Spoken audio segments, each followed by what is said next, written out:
Staffing business studies class 12। Staffing कहते किसको है? स्टाफिंग एक ऐसा मैनेजरियल फंक्शन होता है जो क्या काम करता है, वो filling and keeping filled the positions in the organisational structure. जो भी आपका ऑर्गेनाइजेशन है उसका जो फॉर्मल स्ट्रक्चर है उसमें कौन किस पोजीशन पे आएगा उसको ढूंढना, सिलेक्ट करना, देन ट्रेनिंग देना, ये सब स्टाफिंग का काम है। So staffing involves finding the right person, सबसे पहले ढूंढना, recruitment, for the right job, having right qualification, doing the right job at the right time. So staffing किस किस चीज को मिलकर बनता है? Recruitment, selection, placement, training, growth, development, ये सब of all the members of the organisation, ये सब मिलके बनता है स्टाफिंग। स्टाफिंग की इंपॉर्टेंस क्या है? ये कॉम्पिटेंट पर्सनल को ढूंढता है। आपकी ऑर्गेनाइजेशन जो है ना वो ह्यूमन के बगैर काम नहीं कर सकती। Human capital is the most important asset for any organisation, right? So उसके लिए कौन सा बेस्ट कॉम्पिटेंट पर्सन होगा? Staffing helps to find out the competent persons for various jobs. Better performance by placing the right person on the right job. Survival के लिए, growth के लिए business के, कैसे? Proper training and development to the future managers. Optimum utilisation of human resources, कैसे करते हैं optimum utilisation of human resources? By ensuring the right number of persons on each job positions. सही जगह पे सही बंदा जॉब करे, दैट इज एक्सेस और shortage of staff is harmful for any business. Job satisfaction and morale of employees can be improved, कैसे? Proper assessment के साथ, रेमुनरेशन पॉलिसीज के साथ। Staffing is a part of human resource management. क्या staffing in itself is a function और human resource management is a function? Let us understand. Human resource management में होता है डिटर्मिनिंग द ऑर्गेनाइजेशन की need for human resources, recruit करना, select करना, best employ को train करना, डेवलप करना, कॉम्पनसेशन देना and rewarding the employees. So managing a human component of an organization is the most important task because the performance of an organization depends upon how well this function is performed. As organizations grow and the number of persons employed increases, a separate department जिसको हम human resource department कहते हैं is formed which has specialist in managing the people. Staffing is a part of human resource management. So staffing जो है ना वो human resource management का part है primarily. स्टाफिंग के बेनिफिट्स क्या हैं? Efficient staff can help to attain the number one position in the market and inefficient staff bring you down in the market. The performance of an organisation depends upon the performance of its employees. Filling the roles by obtaining the competent personnel. A staffing function is needed to fill the job position को fill करने के लिए staffing function चाहिए. It is through the staffing function only that employees are appointed to fill the vacant jobs को fill करने के लिए staffing function चाहिए होता है. Placing right person at the right job. Staffing ये इंश्योर करती है कि higher performance by placing the right person on the right job through proper recruitment and selection. Employees are given a place according to their qualifications. Growth by enterprise. By appointing efficient staff, staffing ensures the continuous survival and growth of the enterprise. An organization grows with the efforts of its employees only. Optimum utilization of human resources. जो manpower planning है ना, through manpower planning and job analysis we can find out the number of employees and the type of employees that are required in the organisation. कितने लोग, कितने नंबर. So there are no chances of over manning and shortage और under utilisation of personnel का कोई chance ही नहीं हो सकता. Helps in competing. दो ऑर्गेनाइजेशंस जो होती है ना, they can acquire the same type of physical and financial resources, but एक ऑर्गेनाइजेशन दूसरी ऑर्गेनाइजेशन से विन ओवर हो जाती है because of the efficient staff. This is the most important benefit of staffing. It improves the job satisfaction and morale of the employees. So staffing function does not end only with the appointment of the employees. It includes training, promotion, compensation. All these activities helps in motivating the employees और उनका moral boost करने में ये help करते हैं. हमने staffing की importance discuss कर ली. अब स्टेप्स क्या है स्टाफिंग में? सबसे पहला है मैन पावर कितनी आपको चाहिए उसका रिक्वायरमेंट को अंडरस्टैंड करना. सो एस्टिमेट करना कितनी मैन पावर की रिक्वायरमेंट है ताकि ओवर मैनिंग भी ना हो, ज़्यादा लोग भी ना आए आपके ऑर्गेनाइजेशन में. अगर ज़्यादा लोग आएंगे तो क्या होगा, आपके जो जितने भी ज़्यादा लोग आएंगे सो डिसगाइज अनएम्प्लॉयमेंट की तरह ट्रीट होगा, वेले बैठे रहेंगे, कुछ काम नहीं करेंगे, रादर बाकियों को डिस्टर्ब करेंगे. और अगर अंडर यूटिलाइजेशन हुआ यानी कि कम लोग आए, जितना आपको रिक्वायरमेंट मान लो 5 के स्टाफ की है लेकिन आपने 4 ही रिक्रूट किए, तो ओवर बर्डन एम्प्लॉइज होंगे जिससे एक्सीडेंट्स भी हो सकते हैं. So estimating the manpower requirement is most important. It means knowing how many persons and of what type. That is उनकी एजुकेशन क्वालिफिकेशन क्या है, स्किल्स क्या है, प्रायर एक्सपीरियंस क्या है, personality characteristic sector in the organisation to fill the various job positions created while designing the organisation structure. जब हम organisation का structure, formal organisation structure develop करते हैं ना, उस टाइम पे बहुत सारी पोजीशंस क्रिएट होती हैं. So on the basis of their education qualification, skills, prior experience, personality characteristics, इनके बेस पे हम उस ऑर्गेनाइजेशन स्ट्रक्चर को फिलअप करते हैं. For estimating the manpower requirements, company ये 3 स्टेप्स लेती है. सबसे पहले workload analysis, workforce analysis and then compare करती है. What is workload analysis? Workload analysis होता है एनालाइज करना number and type of human resources जो आपको चाहिए, which are necessary for the performance of various jobs and the accomplishment of organization के objectives को accomplish करने के लिए. Workforce analysis क्या होता है? It means analyzing the existing workforce या employees को that are already occupying the job positions and how many of them are overburdened या underburdened. This is workforce analysis. Then making a comparison. Situation of overstaffing somewhere would necessitate employees remove or transfer to somewhere else. On the other hand, situation of understaffing, इससे क्या होगा? Start the recruitment process again. Manager tries to find out the manpower requirements by equating the workload analysis to the workforce analysis. कितना load है एक employ पे और कितनी हमें एडिशनल वर्कफोर्स चाहिए.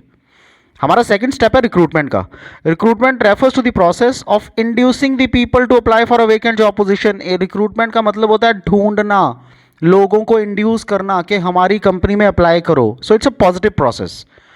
The requisite positions may be filled up from within the organisation और from outside. हम रिक्रूटमेंट का टॉपिक डिटेल में करेंगे आगे, उसमें आपको ये समझ आ जाएगा internal external sources of recruitment. After assessing the number and type of employees required, the manager tries that more and more people should apply for the job so that organization can get more choices and can select better candidates. उनको ज़्यादा choices मिले, वो better candidates को select कर पाएँ. Internal sources होते हैं basically transfer or promotion. Internal sources of recruitment, it may be used but to a limited extent. Fresh talent, wider choice of external resources, right? Advertisement, management consultants, internet, ये सब use करते हैं हम external resources of recruitment. Point number 3 is selection. Selection is a negative process of rejecting the candidates that does not fit your positions.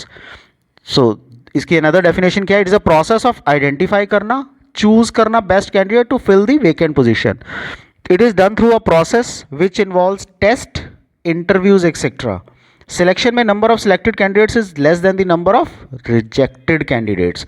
तो अगर आपके पास 100 applications आती हैं लेकिन आपने सिलेक्ट तो 10 ही करने हैं, विच मीन्स 90 रिजेक्ट कर रहे हो आप, which is why the selection is called a negative process बोलते हैं इसको. सिलेक्शन के ऑब्जेक्टिव्स क्या हैं? बेस्ट कैंडिडेट सिलेक्ट करना, to make selected candidates realise how seriously things are done in the organisation में क्या क्या होता है. Placement and orientation. Placement refers to occupying the position post by the candidate for which he is selected. So जिस job के लिए वो select हो गया उसके बाद उसको उस जॉब पे जाके बिठाना, उसको ओरिएंटेशन का मतलब उसके बारे में बताना. After selection, employee is given an appointment letter and is asked to occupy the vacant job position. Orientation is introducing the selected employee दूसरे employees को to other employees and familiarizing him और her with the rules and policies of the organisation. उसको बताना कि उसको काम क्या करना है, कैसे करना है. This process of familiarisation is called orientation और ये बहुत ही क्रूशियल होता है and may have a lasting impact on the decision to stay on his job performance. और प्लेसमेंट ओरिएंटेशन के बाद नेक्स्ट स्टेप होता है ट्रेनिंग और डेवलपमेंट. सो इम्प्रूव कॉम्पिटेंस करने के लिए एम्प्लॉयज़ की और to motivate them it is necessary to provide the necessary training and develop the opportunities for employees so that they can reach to the top and keep improving their skills. Training is the process of learning the new skills, application of knowledge.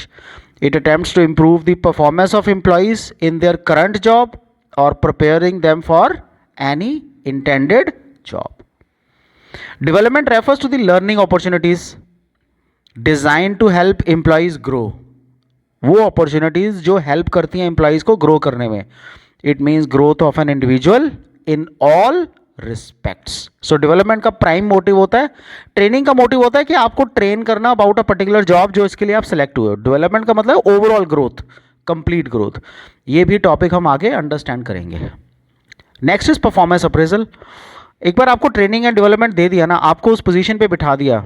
So after taking the training and performance the job for some time, there is a need that employee की performance evaluate हम करें. Performance appraisal का मतलब है evaluating the performance of an employee against some predetermined standards के मुताबिक करें. The performance appraisal process क्या इंक्लूड करता है? Defining the job, appraising the performance and feedback को प्रोवाइड करना. Promotion and career planning. Promotion refers to being placed in a higher job position with more pay, job satisfaction, responsibility. So by offering opportunities for career advancement to their members, organizations are not able to attract but also retain their talented people. ऐसा नहीं है कि वो अच्छे से अच्छे talent को अपनी कंपनी में बुलाते हैं, बल्कि वो उनको रिटेन भी कर पाते हैं. Managers must encourage the employees to grow and realise their full potential. So promotions जो है वो एक इंटेग्रल पार्ट है किसी के भी करियर का. Last step is compensation. Compensation, all forms of pay और rewards that goes to the employees, इसको हम कॉम्पनसेशन कहते हैं. इसमें salary, commission, bonus, perks, all are part of it. It may be in the form of direct financial payments जैसे wages, salaries, incentives, commissions, bonuses, और indirect payment like employer paid the insurance और the vacations. Direct financial payments कौन सी होती हैं? Time based और performance based. Time based कि आपने इतने घंटे हमारी कंपनी में काम किया तो हम आपको सैलरी और वेजेस देंगे, डेली, वीकली, मंथली, एनुअली, किसी भी बेस पे हो सकती हैं. Performance based that you produce so many number of units so you are eligible for the particular salary or the per piece rate. So worker may be paid according to the number of units that are produced by him or her. What are the factors that influence the design of any pay plan? Compensation plan को legal factors, minimum wage laws, compliance with the labor regulations, the company policy, performance based पे होनी चाहिए या overall budget allocation होना चाहिए, cost reduction focus होना चाहिए, labour union, collective bargaining, advocating for specific wage rates, benefit packages, pay structures. Right, ये सब फैक्टर्स है जो इन्फ्लुएंस करते हैं कॉम्पनसेशन के या किसी भी सैलरी के पे प्लान को. अब आता हमारा important topic components of staffing, जो हमने प्रोसेस में भी डिस्कस किए हैं स्टाफिंग के, बट हम इनको वन बाय वन करेंगे. Recruitment, selection, training and development. So सबसे पहले हम शुरू होंगे रिक्रूटमेंट के साथ. रिक्रूटमेंट एक ऐसी प्रोसेस है जिसमें हम लोगों को इंड्यूस करते हैं ताकि वो जॉब के लिए अप्लाई करें ऑर्गेनाइजेशन में. जो रिक्विजिट पोजीशंस है ना, that may be filled up from within the organisation और from outside the organisation, that is internal और external sources of recruitment. Recruitment function is very important because the end result of the recruitment function is receiving large number of applications to make the selections from. Large number of applications को हम recruitment function में involve करते हैं. हम ये induce करते हैं लोगों को कि ज़्यादा से ज़्यादा लोग हमें apply करें. Recruitment एक positive process होता है as it seeks to attract the suitable applicants to apply for available jobs in the organization. Recruitment के प्रोसेस में कोई भी रिजेक्शन नहीं होती. तो सोर्सेज ऑफ रिक्रूटमेंट क्या है? इंटरनल रिक्रूटमेंट और एक्सटर्नल रिक्रूटमेंट. सबसे पहले internal sources of recruitment, transfer और प्रमोशन दो ही होती हैं.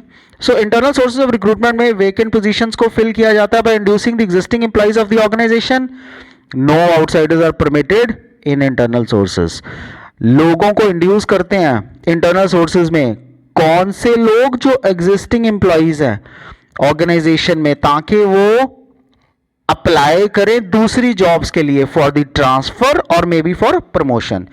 सो under internal recruitment following method of recruitment use. Transfer, it involve shifting एक एम्प्लॉय को from one job to another job, एक डिपार्टमेंट से दूसरे department, and from one place to another place without one location to another location without a substantive change in the responsibilities or status of the employee.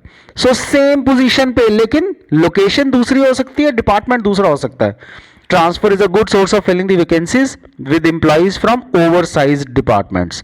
जो departments में employees ज़्यादा हैं उन department से employees को निकाल के अपनी ऑर्गेनाइजेशन को आप फिल कर सकते हो, अपने डिपार्टमेंट को फिल कर सकते हो. It is practically horizontal movement होती है ये, right. Job transfers are also helpful in avoiding termination and in removing individual problems and grievances.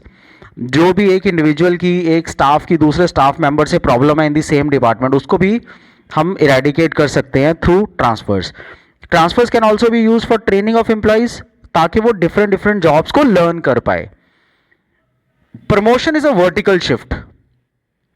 Promotion refers to shifting an employee from one job to another with higher level of authority. उसको जब हम दूसरे जगह पे higher authority दे देते हैं, उसको हम प्रमोशन कहते हैं. ये वर्टिकल शिफ्ट ऑफ एम्प्लॉइज होता है. This practice helps to improve the motivation को इंप्रूव करता है, लॉयल्टी सेटिस्फैक्शन ऑफ एम्प्लॉइज को ज़्यादा बढ़ाता है. For example, promotion of a clerk to a post of an accountant. Advantages क्या इंटरनल सोर्स ऑफ रिक्रूटमेंट के? सेंस ऑफ सिक्योरिटी लेके आता है अमंग दी पर्सनल स्टाफ को. ये पता है कि अगर वो एक्सेस भी हो गए, अगर वो ओवरसाइज भी हो गया डिपार्टमेंट उनका, तब भी उनको निकाला नहीं जाएगा. They will be shifted to some other position. It builds loyalty among the employees. Of course morale उनका अप रहता है तो लॉयल्टी ज़्यादा बढ़ती है. Motivate the employees for better performance. ये एम्प्लॉइज को और बेटर से बेटर परफॉर्मेंस के लिए मोटिवेट करता है. सबसे कॉस्ट इफेक्टिव है. The expenses involved in recruiting a new employee, then giving him placement and training and then for his development, so it incurs lot of cost. It ensures continuity of the employment. It establishes better employer and employee relations को ये establish करता है. Surplus and shortage is rectified. It is a tool for training to prepare the employees for the higher positions. Disadvantages क्या है? No infusion of new blood. See, पुरानी organisation में पुराने लोग काम कर रहे हैं, नया ब्लड नहीं आया तो उनको पता ही नहीं है नई टेक्नोलॉजी कैसे यूज़ करनी है. So it discourages the capable persons from outside to join the organization. People become lethargic. उनको पता है ना कि उनको सिक्योरिटी है ऑर्गेनाइजेशन में, तो they will become more lethargic, lazy बन जाएंगे when they are sure about the time bound promotion. Sufficient number of persons having required qualification may not be available within the organisation. हो सकता है हम जितने number of लोग हमें चाहिए अपने ऑर्गेनाइजेशन के लिए, मैन पावर रिक्वायरमेंट्स हमने कैलकुलेट किए हैं, उनके बाद जितने नंबर हमें चाहिए हो सकता है वो आपकी ऑर्गेनाइजेशन में अवेलेबल ही ना हो. स्पिरिट ऑफ कंपटीशन को ये हैम्पर करता है. Not suitable for the post जिसमें इनोवेशन चाहिए, नई टेक्नोलॉजी, एआई आ गया, राइट. सो ऐसी बहुत सारी चीज़ें हैं जो मार्केट में नई नई आती रहती हैं, इनोवेट होती रहती हैं. उसके लिए अगर आपके पास नए एम्प्लॉयज़ नहीं होंगे या ट्रेंड उन सब्जेक्ट्स में एम्प्लॉयज़ नहीं होंगे तो आपकी ऑर्गेनाइजेशन ज़्यादा ग्रो नहीं कर पाएगी. इससे फेवरेटिज्म या नेपोटिज्म ही बढ़ता है सिर्फ इंटरनल सोर्सेज ऑफ रिक्रूटमेंट में. प्रोडक्टिविटी रिड्यूस होती है क्योंकि ज़्यादा बार बार हम ट्रांसफ़र करेंगे, बिना बात के अनसाइंटिफिक प्रमोशंस करेंगे, इससे प्रोडक्टिविटी रिड्यूस होगी किसी भी ऑर्गेनाइजेशन की. Then there are external sources of recruitment. अब एक्सटर्नल सोर्सेज क्या होता है? एक्सटर्नल सोर्सेज का मतलब हम candidates from outside the organization को हम इन्वाइट करते हैं ताकि वो वेकेंट जॉब्स को फिल करे. It is an external recruitment. Whenever large number of job position are vacant then external recruitment prefer की जाती है. Common methods of external recruitment क्या है? Direct. Sometimes the organisation paste notice at the gate of their office. जितनी भी organisations हैं वो gate notice को पेस्ट करती हैं गेट पे, ऑर्गेनाइजेशन के गेट पे, जिससे वेकेंट जॉब पोजीशंस पता लगती हैं सबको. People are interested in these jobs वो वॉक इन कर सकते हैं इंटरव्यू के लिए. Method of external recruitment is suitable for unskilled job positions. Sweeper के लिए, पीएन के लिए ये ऐसी पोजीशंस ओके रहती हैं. This method of recruitment is inexpensive होता है बिकॉज आपने सिर्फ गेट पे एक पोस्टर लगाना है, उस पोस्टर के बेसिस पे सब लोग अंडरस्टैंड कर लेते हैं कि हाँ स्वीपर पीएन कुछ ऐसी पोजीशंस खाली हैं.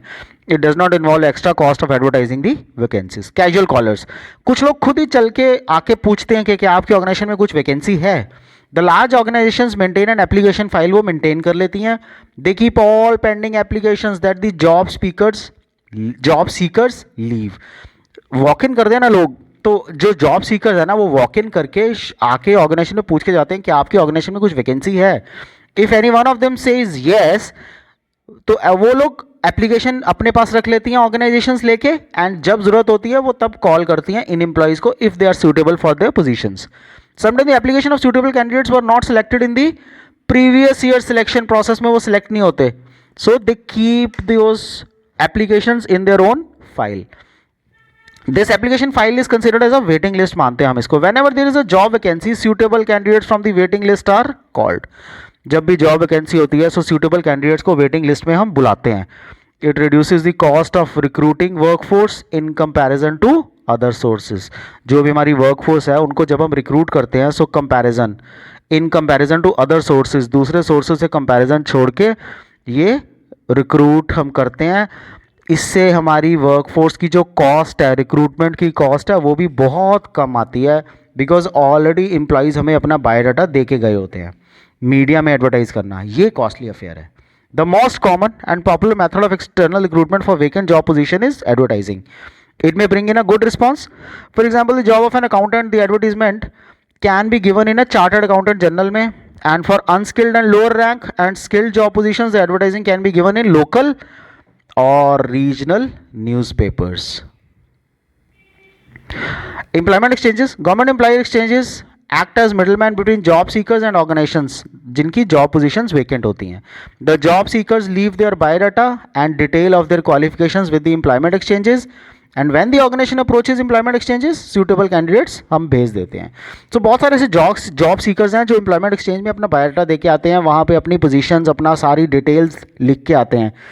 जैसे ही इन ऑर्गेनाइजेशंस में ज़रूरत पड़ती है, जैसे ही इन गवर्नमेंट डिपार्टमेंट्स में ज़रूरत पड़ती है, वैसे ही गवर्नमेंट डिपार्टमेंट इनसे अपना डेटा, वो डेटा कॉल कर लेता है, उन एम्प्लॉयज़ को, उन लोगों को कॉल कर लेता है, जॉब सीकर्स को. इससे एम्प्लॉयमेंट एक्सचेंज के थ्रू जॉब मिलना आसान होता है. The records of employment exchanges are often not up to date. हालांकि सबसे बड़ी डिसएडवांटेज क्या है कि इनका जो बायोडाटा, जो जॉब एम्प्लॉयमेंट एक्सचेंजेस का जो भी रिकॉर्ड होता है ना, वो पूरा अप टू डेट नहीं होता. And many of the candidates referred by them may not found be suitable. वो सूटेबल होते भी नहीं है. Placement agencies and management consultants.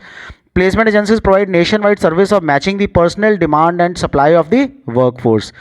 ये agencies invite the biodata record from various job seeker से biodata record invite करते हैं, send them to suitable candidates.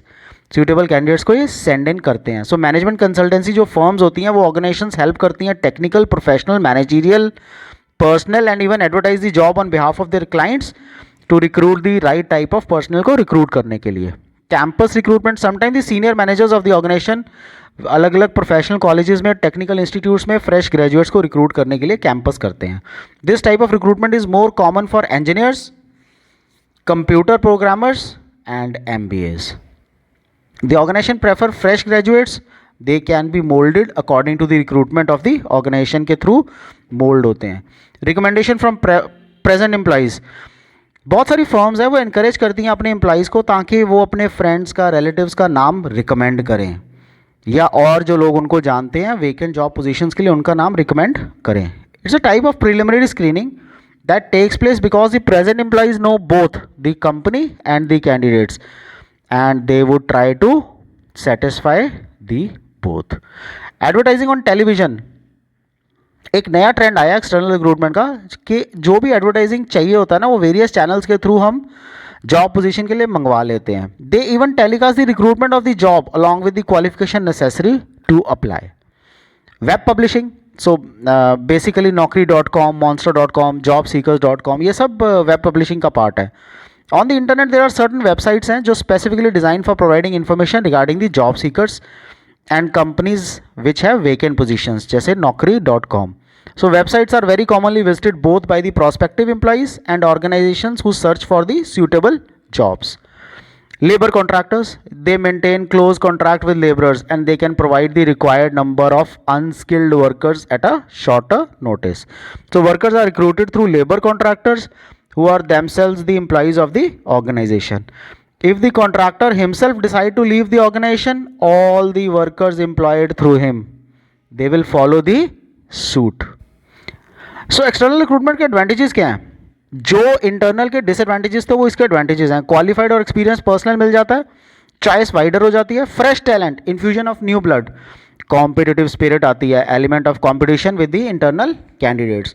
Limitations क्या है? डिससेटिस्फैक्शन एंड फ्रस्ट्रेशन आती है एग्जिस्टिंग एम्प्लॉइज में. It is time consuming, it is very very costly affair. TV में advertise करना, राइट, बाहर के लोगों को पहले इंटरव्यू के लिए बुलाना, फिर उनको सिलेक्ट करना, प्लेसमेंट देना, ट्रेनिंग देना, राइट, उसके बाद वो फिट इन होते हैं या पूरा सिलेक्शन प्रोसेस, रिक्रूटमेंट प्रोसेस ही गलत हो जाता है. सो it's a very very costly affair. Uncertainty कि क्वालिफाइड और एक्सपीरियंस पर्सनल जो है वो हमने अपॉइंट किए हैं, वो अच्छा काम करेंगे भी या नहीं करेंगे. इंटरनल एंड एक्सटर्नल रिक्रूटमेंट में डिफरेंस क्या है? Internal recruitment means making use of the existing staff to fill up the vacant job positions in the organization. External recruitment means making use of new personnel or outsiders to fill up the job positions that are vacant in the organization. It is less time consuming, it is more time consuming. This process is more economical as it does not involve any cost of searching the external sources. This process is costly as vacancies have to be notified in newspapers and magazines. There is a limited choice, so better quality may not be assumed. It provides a wider choice and best quality is assured. Second step is, next process is selection process. Recruitment जहाँ खत्म होती है वहाँ पे selection शुरू हो जाती है. So in the process of identifying the most suitable and promising candidate from the list of recruited persons, this is a negative process where candidates will be rejected more than they are appointed और selected. Selection का process क्या है? सबसे पहले हम preliminary screening करते हैं. Preliminary screening क्या होती है? It is done to eliminate the unqualified और मिसफिट कैंडिडेट्स. वो कैंडिडेट जो क्वालिफाइड नहीं है और जो आपकी जॉब में फिट नहीं होते, based on the information supplied in the application form. Preliminary interviews help reject misfits for reasons. आपको ये बताना भी पड़ता है कि वो मिसफिट क्यों है, which did not appear in the application forms में वो लिख नहीं सकते. Selection test. Organizations prefer to conduct certain tests to find out the practical knowledge of the candidates. कितना पता है उन कैंडिडेट को. Important tests used by the organization for the selection of employees are intelligence test. This kind of psychological test is used to measure the level of intelligence quotient of an individual. It is an indicator of judging a person's learning ability to take decisions and judgments. Aptitude test. This test is conducted to find out the potential of learning new job in the candidate. This test helps to know how the candidate will be performing in the future. Personality test. It is conducted to find out कि human का behaviour क्या है, humanly behaviour क्या है candidate का, किसी भी situation के बारे में वो क्या सोचता है. This test relates to intelligence, उसका aptitude, attitude about a situation and उसका पर्सनल इंटरेस्ट किस में है.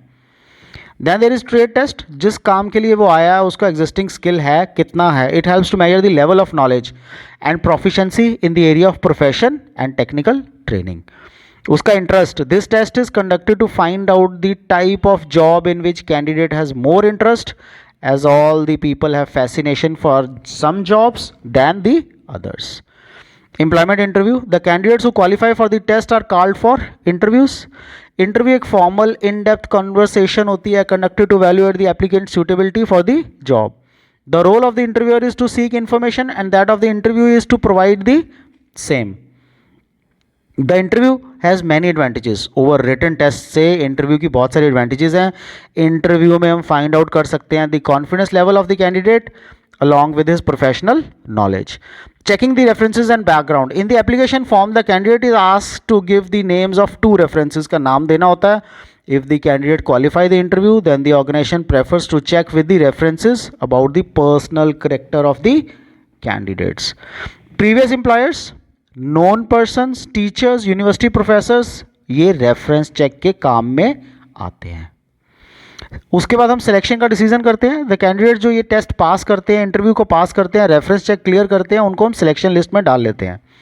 The views of the concern manager will be considered in the final selection. जो मैनेजर के अंडर काम करना है उसके व्यूज फाइनल सिलेक्शन में हमेशा कंसिडर किए जाते हैं, बिकॉज इट इज ही और she is responsible for the performance of such new employ. Medical examination. Before giving an appointment letter, the candidate selected are sent for the medical fitness test. Medical fitness test के लिए उसको क्यों भेजा जाता है? So that जैसे ही वो company में रिक्रूट हो तो वो कंपनी की ऑर्गेनाइजेशन की रिस्पॉन्सिबिलिटी बन जाता है. अगर उस बंदे को कोई प्रॉब्लम है, कोई मेडिकली कुछ दिक्कत है, तो वो रिस्पॉन्सिबिलिटी फर्म की हो जाती है. फिर इस कारण से मेडिकल फिटनेस टेस्ट ज़रूरी है. Some organisations appoint their own doctors ताकि वो टेस्ट कंडक्ट कर सकें. कुछ साइन कॉन्ट्रैक्ट्स करते हैं हॉस्पिटल्स के साथ. The job offer is given to the candidate after being declared fit in the medical examination. Then job offer मिलती है, the candidates who clear the medical test are given the job offers through the letter of appointment, letter of appointment देते हैं उसको. In the letter the date of joining, terms and conditions of the job, ये सब mention होता है. Appointee को reasonable time दिया जाता है ताकि वो ड्यूटी पे रिपोर्ट करे. Then it is contract of employment. After the job offer has been made and the candidate accept the offer, certain documents need to be executed by the employer and the candidate. Attestation form. This form contains certain vital details of the candidate which are authenticated and attested by him or her. Recruitment और selection में difference क्या है? It means searching for the candidates. It means choosing the right person among the candidates. It's a positive process. It's a negative process. It aims to create a large pool of applicants. It aims to ensure most competent people for the jobs. It is a simple process. This is complex process. Next is training and development. So training means equipping the employees with the required skill to perform a specific job.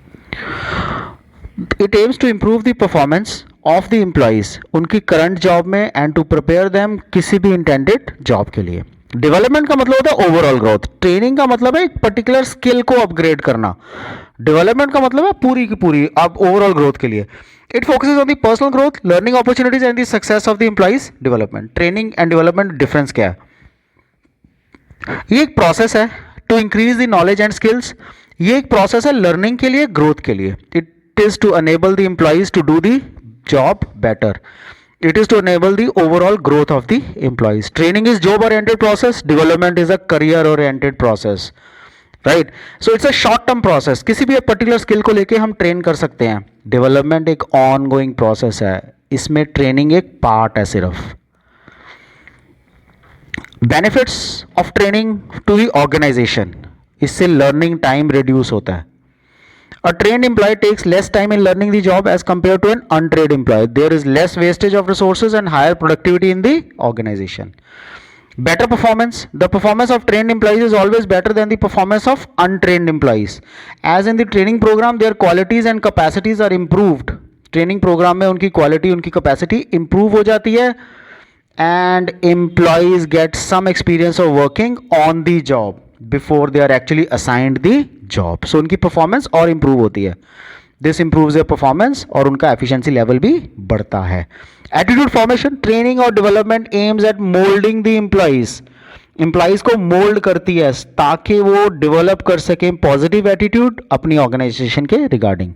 After motivating them, they will become a ready to take initiative, which results in better support and cooperation among the employees. Manpower needs. Some organizations have specialized techniques of production and ready staff is not available. The organization hire untrained people and train them with the required skill according to the organizational needs. Benefits to the employees. Better career options. Improved skill जो होता है, knowledge है, training के कारण it brings the better career options for the employees.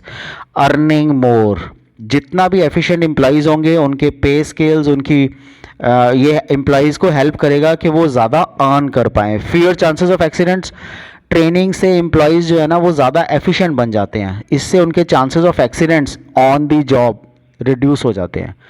Increase moral, क्योंकि training से उनको satisfaction मिलती है, इससे उनका मोरल इंप्रूव होता है.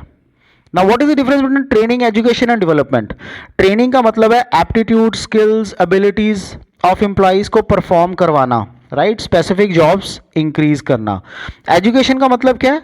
Education imparts qualities of mind, mind की क्वालिटी इंप्रूव करना, करेक्टर को उनके इंप्रूव करना, understanding of the basic principles and develops the capacities of the analysis, synthesis and objectivity.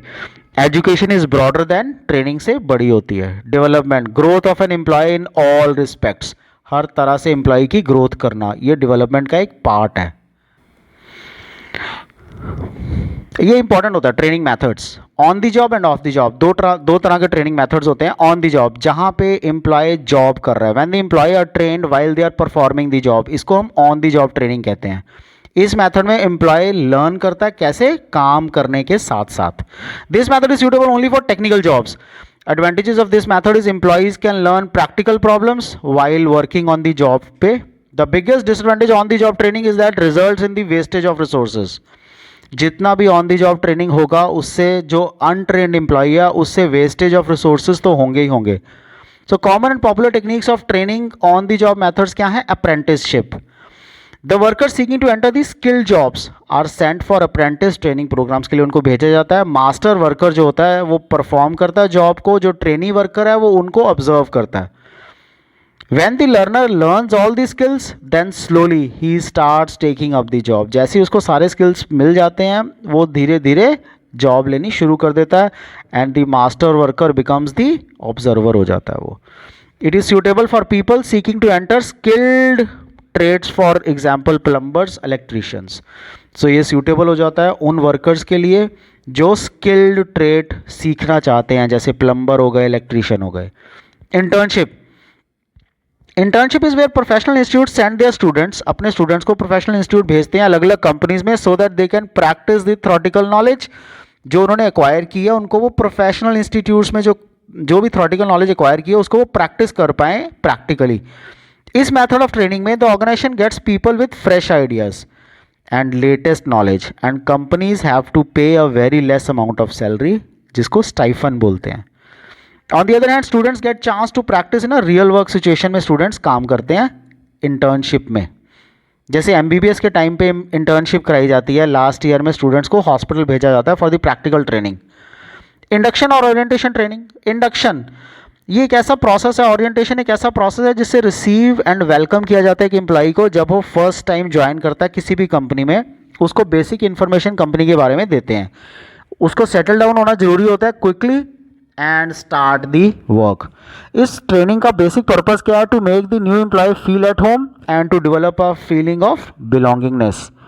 Basic objective क्या है इंडक्शन का और ओरिएंटेशन प्रोग्राम्स का? To help the new comer to overcome his or her shyness. जो भी काम करने की, किसी से बात करने की, हेल्प लेने की शाइनेस है उसकी रिड्यूस हो जाती है, उसकी नर्वसनेस रिड्यूस हो जाती है and meeting the new people.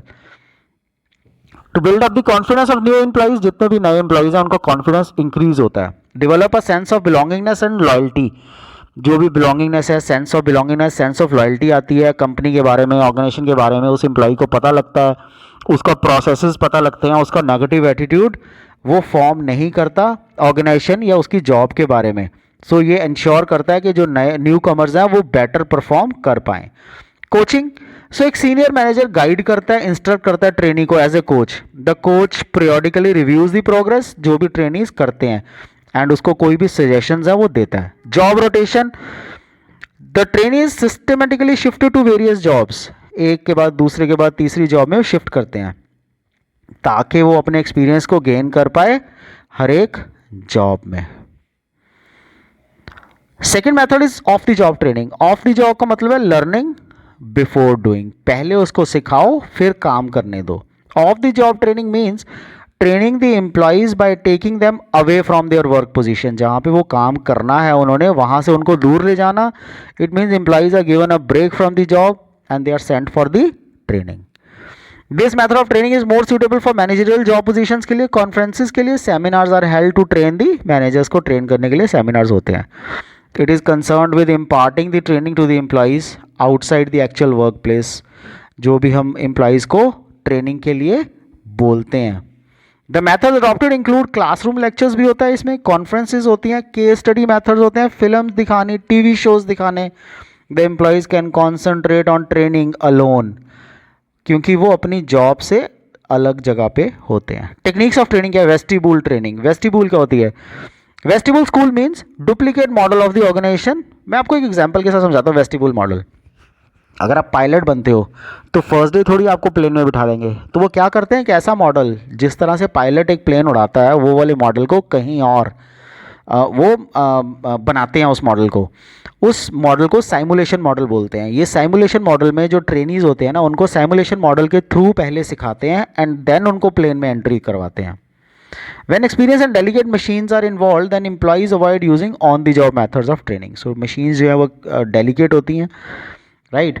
So इस कारण से normally machine की जगह simulation models पे उनको dummy model जिसको हम simulation model बोलते हैं ना वो तैयार किया जाता है ओरिजिनल मशीनरी एम्प्लॉयज़ को यूज़ करने नहीं दी जाती, सिर्फ डमी मॉडल के थ्रू वो सीख सकते हैं. Sometimes the accountants who have to make entries in the inventory register और cash register first supply the duplicate registers उनको देते हैं ताकि वो उसमें entries कर सकें with the same columns as in the original register की तरह. And when they become perfect in making the entries, they are handled over original register उनको दे दिया जाता है. Vestibule school is an off the job method of training which makes use of benefits of on the job method.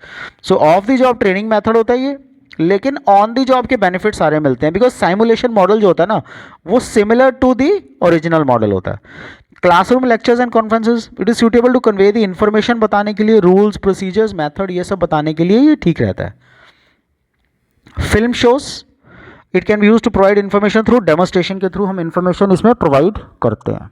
Case study cases जो होते हैं वो actual experience होता है जो मैनेजर्स कन्फ्रंट करते हैं discharging while discharging their duties. So case study के थ्रू उनको उस सिचुएशन में लाया जाता है, उन सिचुएशंस के थ्रू उनको बताया जाता है कि अगर आपके पास ऐसी सिचुएशन आती है तो आपको कैसे डील करना है. So trainees are asked to study the case and to determine the problems with their solutions. Computer modelling with the help of computer programs the realities of jobs are imitated and trainees get an opportunity to familiarize with the situation, so they'll be able to minimize the mistakes in the real job situations. A computer model can be used to test how safe the design of a car is in a crash, building demolition. Programmed instructions is a method of presenting a new subject to the trainees in a graded sequence, simple से complex. उनको एक programme दे दिया जाता है. जैसे एक type सीखते हैं तो जब टाइपिंग सीखते हैं ना तो पहले कौन से कीवर्ड्स होंगे, कौन से वर्ड्स बनाने हैं, कौन से वर्ड सीखने हैं, that is programmed instruction. So trainees work through the programmed material, text books और computer applications, computer programs by themselves at their own speed and after each step test their comprehension by answering उन questions को. Mission LDC, mobile app etcetera. Right, so these are the various of the training of the job training methods. We studied the on the job training methods as well. This is all about the function of staffing here. आपको इसमें जो primarily ध्यान देना वो recruitment process, recruitment के methods external internal, then selection process, training and development और इनका difference. Right, इन सब चीज़ों पे ध्यान देना है. आपको इनमें कोई भी डाउट हो do let me know and take care. Good bye.